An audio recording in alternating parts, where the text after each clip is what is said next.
Hey guys, it's Katie. Welcome back to my channel and welcome to my October reading wrap up.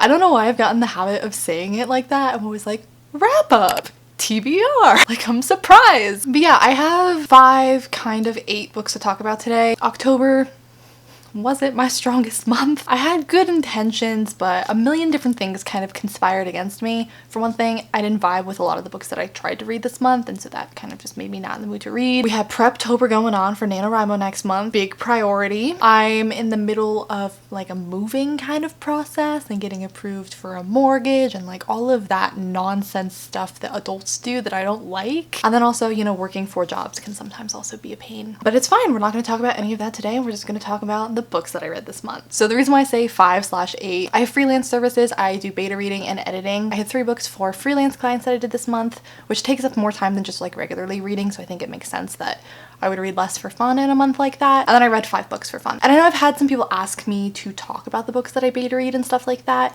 And I wish I could. And it's not like I technically can't or anything, just for respect and the privacy of the authors and stuff. Obviously, I don't want to talk about their books. They're not published yet. They're still working on them. Like, it's not my place to talk about them. But I have done some cool projects recently. I did a YA contemporary. I did an adult science fiction. I did a poetry collection. It's a nice range of things that I've been doing, so that's been really fun. It's 10 degrees today, so I had to drink hot coffee. But let's look at our stats. The stats for this month, I had 1 1-star book, I had 1 DNF, I had 2 4 stars, and I had 1 5 stars. So the ones that I did like, I loved, and the ones that I didn't like, I hated or I gave up on. I'll have all the books linked down below in the description if you'd like to go check them out. And let's just get straight into the books that I read this month. So the first one that I finished this month was my 1-star read, which really got me off to a slow start this month because I didn't want to read anything after this. It took me forever to finish this book. That is Feast of Sparks by Sierra Simone. This hat like goes over my ears, and so I'm like, I can't hear myself properly, so I feel like I'm like yelling. But this is the sequel to A Lesson in Thorns. I'm trying to think of a good genre for this, and I guess it's like a romance novel. It's about a polyamorous relationship, and it's kind of like creepy and spooky, which is why I wanted to read it in October, because there's this manor with this weird past and these rituals that people used to do in the woods. And I enjoyed the first book for the most part. I think I gave it a 4 out of 5 stars. And I'm not gonna pretend like I'm surprised that I hated this. I went into this knowing that everyone else who had read the first book and enjoyed it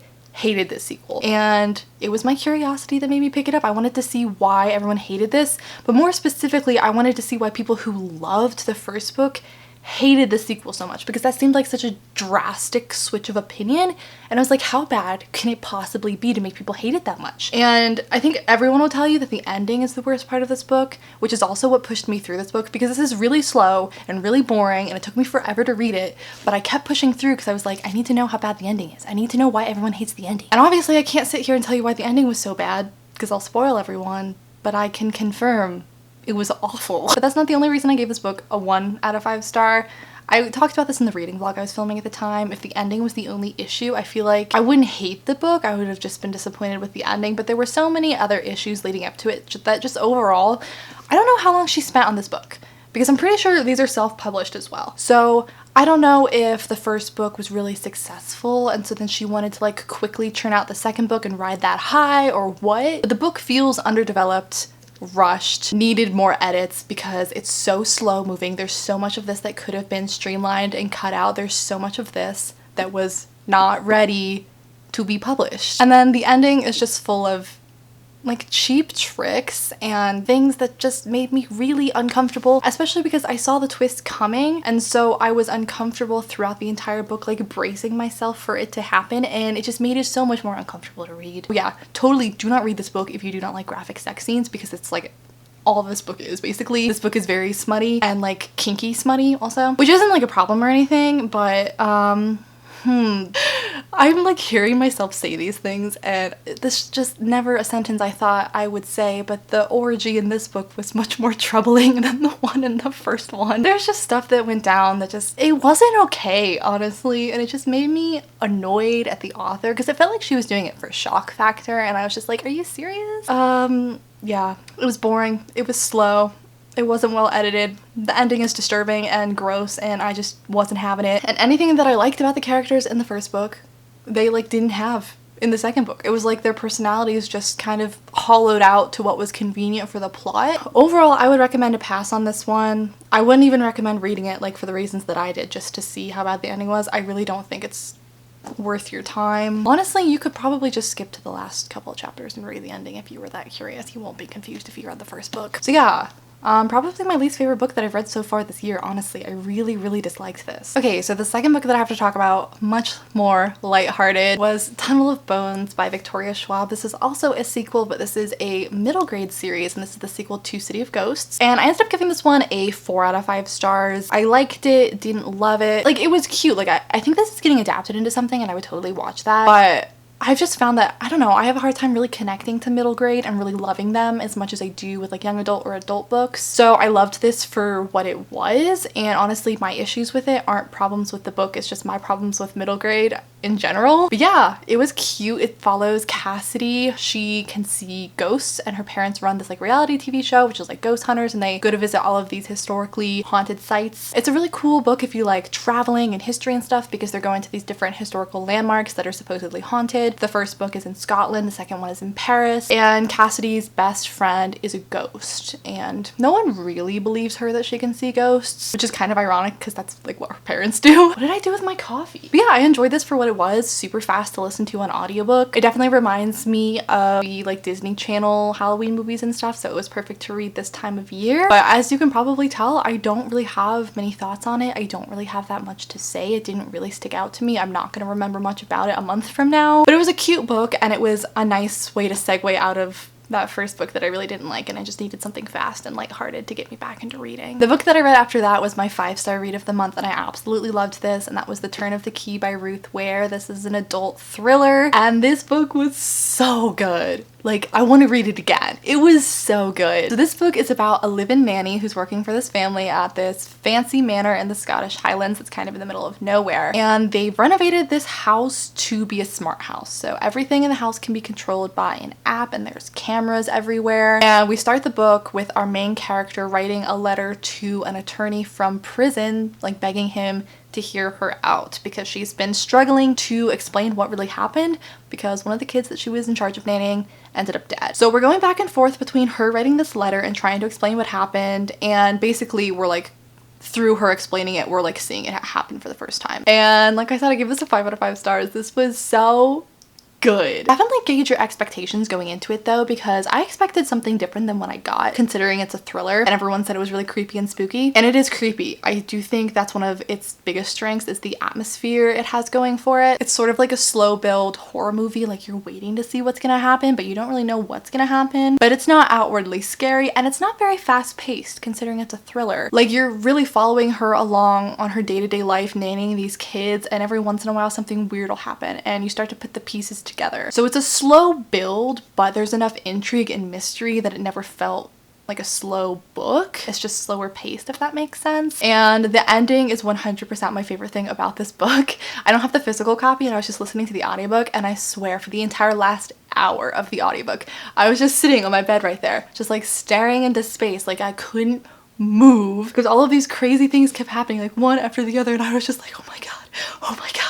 It was so good. It was such a satisfying ending for me. I loved it. I know it's a hit or miss with people though. I've heard some people say they absolutely hated the ending. Personally, it really worked for me. I loved it. I loved it. Can't say enough good things about it. Definitely recommend if you like thrillers, if you like kind of creepy, not like scary, but chilling kind of books. And if you're like bored, or if you feel like it's moving a little bit slower through the middle of the book, I definitely recommend pushing through. The ending is 100% worth it. So after The Turn of the Key, I read Ninth House by Leigh Bardugo. This was one of my most anticipated books of this year. I was so excited for this book. I'm sure you guys are sick of hearing about it because this has been so popular lately, but this is an adult, I consider it to be like a dark urban fantasy, honestly. But everyone I talk to has like a different opinion on what this book is actually about and like what genre this book actually falls into, but I think it's like a dark urban fantasy. It's set at Yale, and what's cool is half of the stuff in this book is real. Like, the societies apparently are a real thing. Leigh Bardugo went to Yale, and so she based this off of reality and then it just interwove these tiny little like dark magical elements into reality, which just makes it very interesting to think about. And basically our main character Alex comes from a really hard background. She was into drugs and stuff, didn't do well in school, but she can see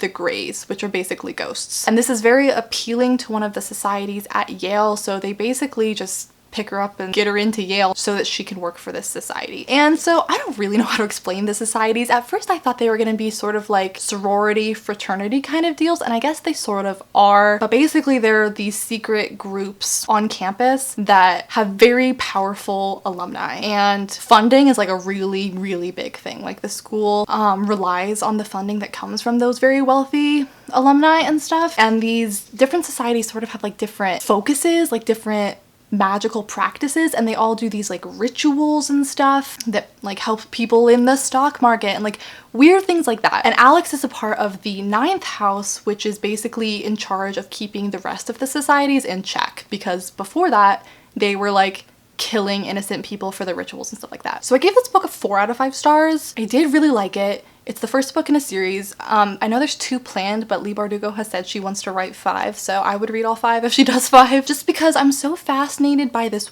world and the potential of it and where she could take it. This first book I feel like had some missed potential there, which is why I'm interested in sequels, to see if she can really tap into that missed potential. Because so the book is told in different timelines, and honestly I really wish it was just written chronologically, because there's a lot that wasn't developed, or a lot of things that didn't quite make sense, or questions that weren't answered that I think would have been solved if she'd just written it chronologically. There's nothing technically wrong with the way that she chose to write it. I think it made it more confusing than it needed to be, and we miss out on these really like important moments for character development that I feel like we really needed to just experience along with the characters, instead of just like referencing back to when it happened. My favorite character in here, who was not given what he deserved, is Darlington, who is basically Alex's mentor, who's kind of helping her figure out what to do in this new society that she's a part of. And he is in this book like not at all. And he had the potential to be the most interesting character,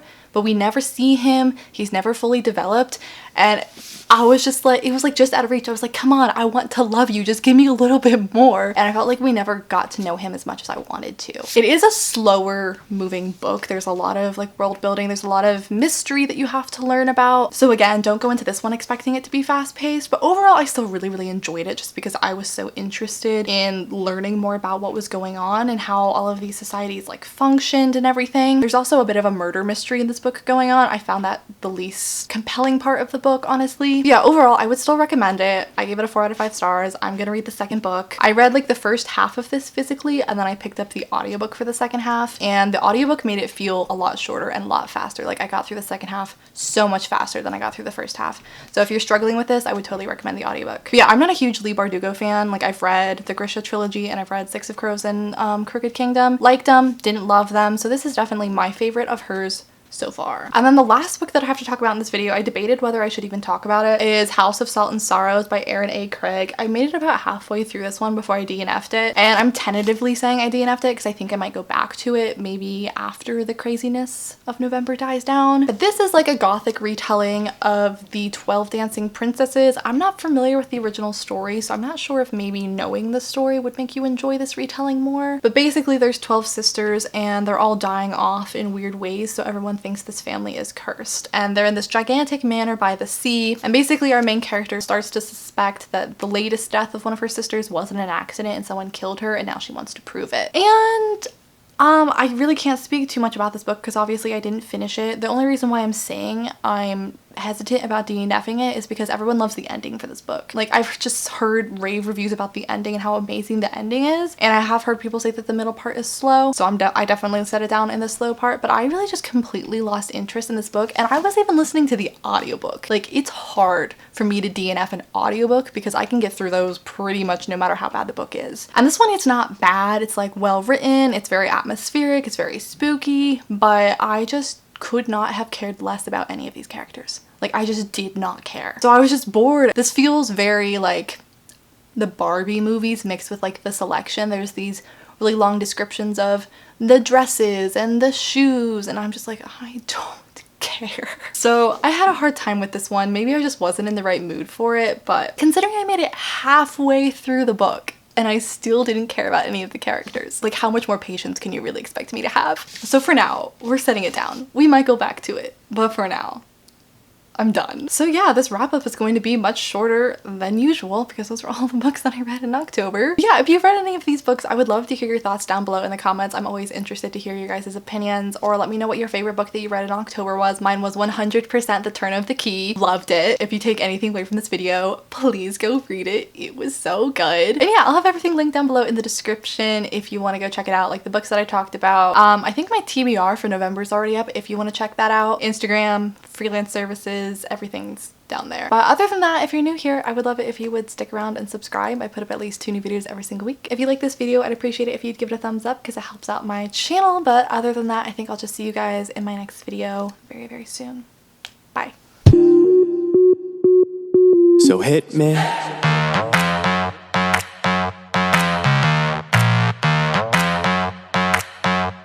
So hit me.